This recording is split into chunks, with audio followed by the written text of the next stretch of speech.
Setiap rumah kos punya cerita. Ada yang sederhana, ada pula yang menyimpan rahasia.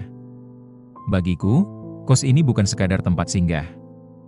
Di balik pintunya, aku menemukan sesuatu yang mengubah hidupku. Aku, seorang pegawai kantoran biasa berusia 25 tahun, tak pernah menyangka akan terjerat dalam permainan berbahaya. Dengan seseorang yang tak pernah kuduga sebelumnya, ibu kosku sendiri. Usia, batasan, dan logika seakan runtuh. Yang tersisa hanyalah godaan, bisikan tubuh, dan perasaan yang sulit dikendalikan.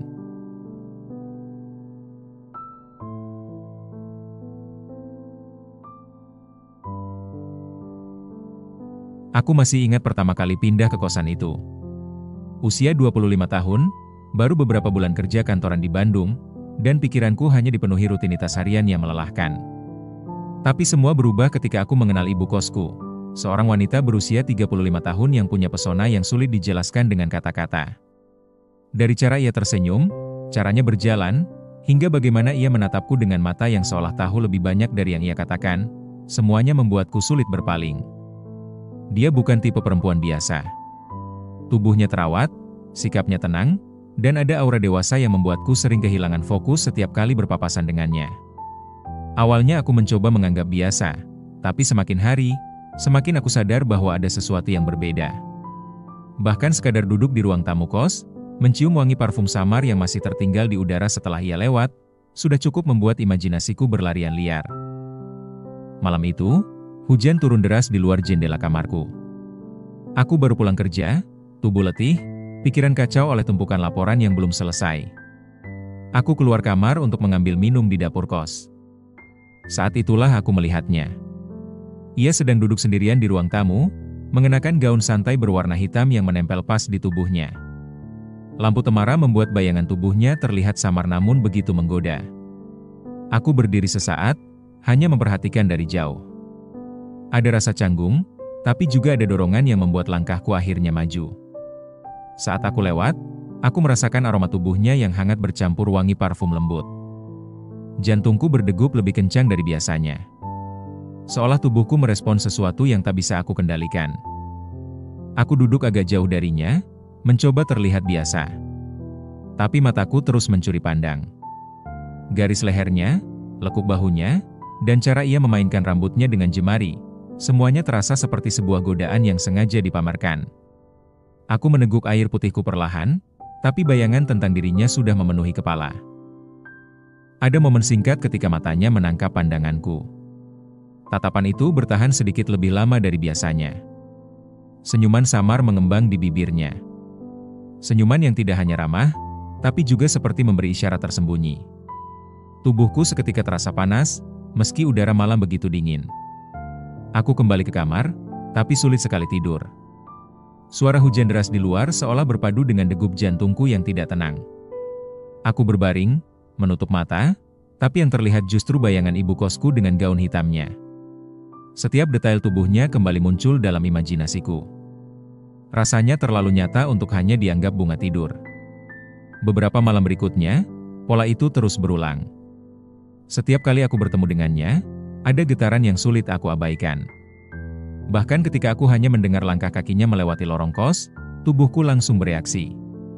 Ada ketegangan aneh di udara, seakan antara aku dan dia sedang memainkan permainan diam-diam yang tidak pernah diucapkan.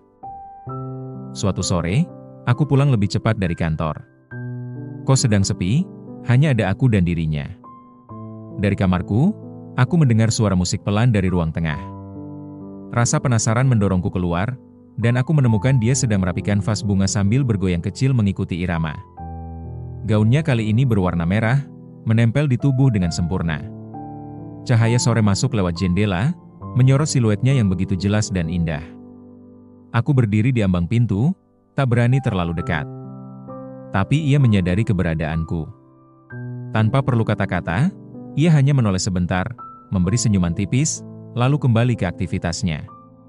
Senyuman itu menempel di kepalaku, membuatku semakin yakin bahwa aku bukan hanya menyimpan perasaan sepihak. Sejak saat itu, aku mulai sering mencari alasan untuk berpapasan dengannya. Menyapa singkat, atau sekadar pura-pura lupa sesuatu agar bisa keluar kamar. Setiap momen kecil terasa seperti percikan api yang perlahan menyalakan bara. Namun, ada sisi lain dalam diriku yang selalu bertanya-tanya, apakah aku hanya berhayal? Ataukah memang ada sesuatu di balik tatapan dan senyuman yang ia berikan? Malam semakin larut.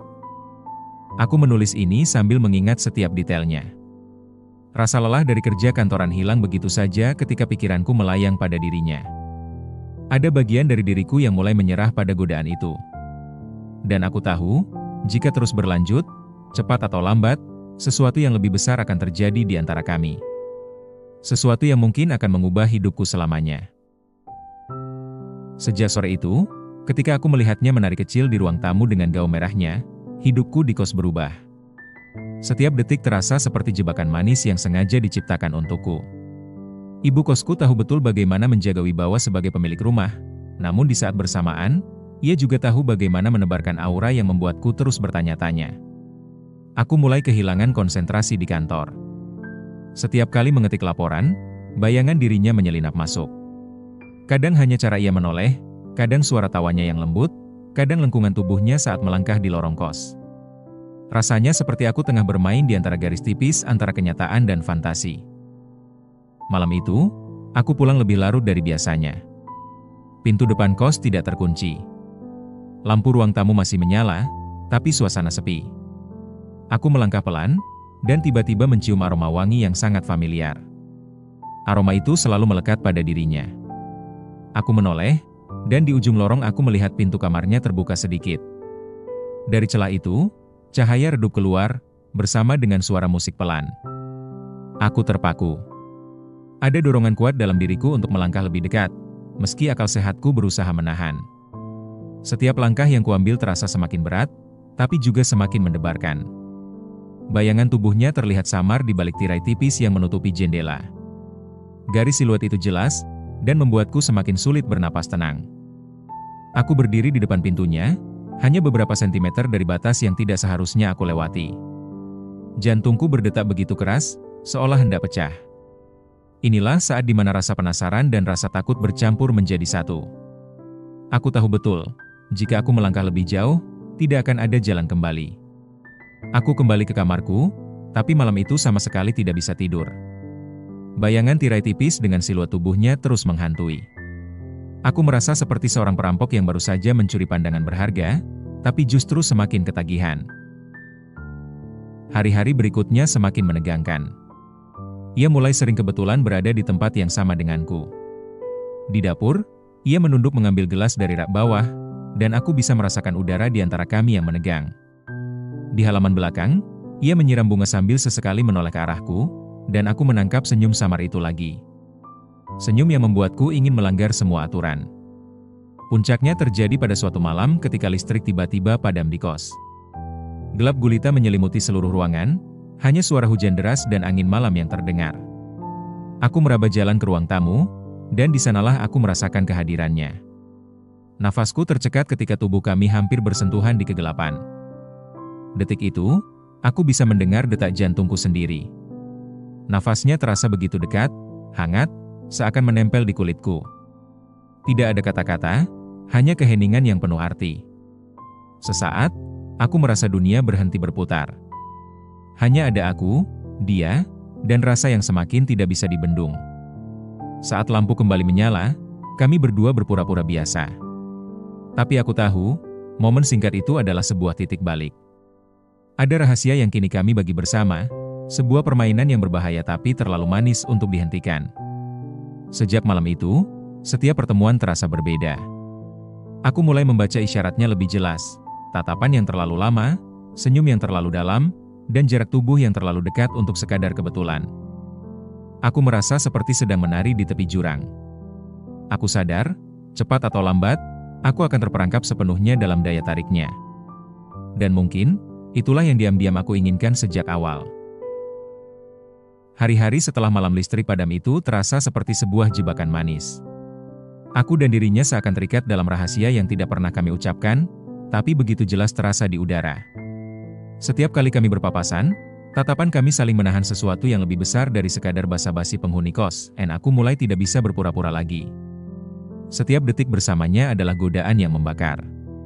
Tatapan matanya, gerak tubuhnya, hingga caranya meneguk secangkir teh di sore hari, semuanya menyalakan imajinasiku. Dan aku tahu, dia pun merasakannya. Ada bahasa tubuh yang terlalu gamblang untuk diabaikan. Malam itu, hujan kembali turun deras.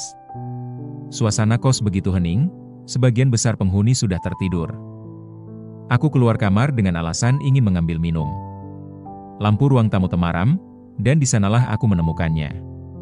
Ia duduk di sofa, mengenakan gaun tipis berwarna krem, dengan rambut yang terurai bebas. Tatapannya langsung mengunci mataku, dan senyum samar itu muncul lagi. Senyum yang tidak lagi bisa kuartikan sebagai sekadar ramah. Aku melangkah mendekat, dan untuk pertama kalinya, jarak kami begitu dekat tanpa ada alasan lain. Aku bisa merasakan kehangatan tubuhnya, aroma parfum samar yang bercampur dengan wangi hujan dari luar jendela. Jantungku berdetak kencang, dan tanganku nyaris bergetar. Tidak ada kata yang terucap, tapi suasana sudah bicara lebih keras dari apapun. Ketika ia sedikit mencondongkan tubuh, aku tahu garis itu akan terlewati. Perlahan, aku membiarkan diriku jatuh ke dalam pusaran yang sejak lama kutahan. Waktu terasa berhenti. Sentuhan pertama yang begitu sederhana, bahkan hanya kulit yang bersentuhan singkat, membawa getaran yang menjalar ke seluruh tubuhku. Ia tidak menjauh. Justru sebaliknya, ia menatapku dalam-dalam, seakan memberi restu untuk melangkah lebih jauh. Aku menutup mata sesaat, membiarkan insting mengambil alih. Semua batasan yang selama ini kujaga runtuh dalam sekejap. Ruang tamu yang sepi itu menjadi saksi bagaimana dua orang dewasa akhirnya menyerah pada ketertarikan yang terlalu kuat untuk dihindari. Malam itu, aku dan dirinya larut dalam sebuah permainan berbahaya yang selama ini hanya berputar dalam imajinasi. Tidak ada lagi jarak, tidak ada lagi alasan, hanya ada rasa yang membakar. Setiap detik berlalu begitu intens, penuh dengan bisikan tubuh yang tidak membutuhkan bahasa lisan.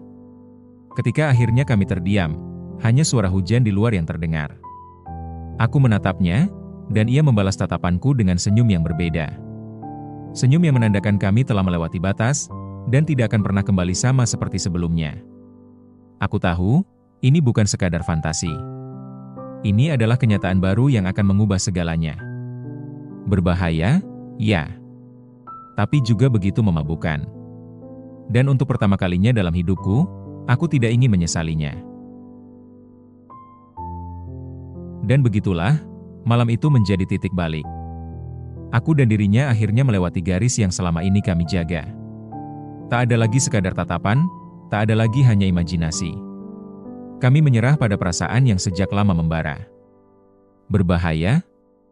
Ya. Tapi justru di sanalah letak manisnya. Sejak malam itu, aku tahu.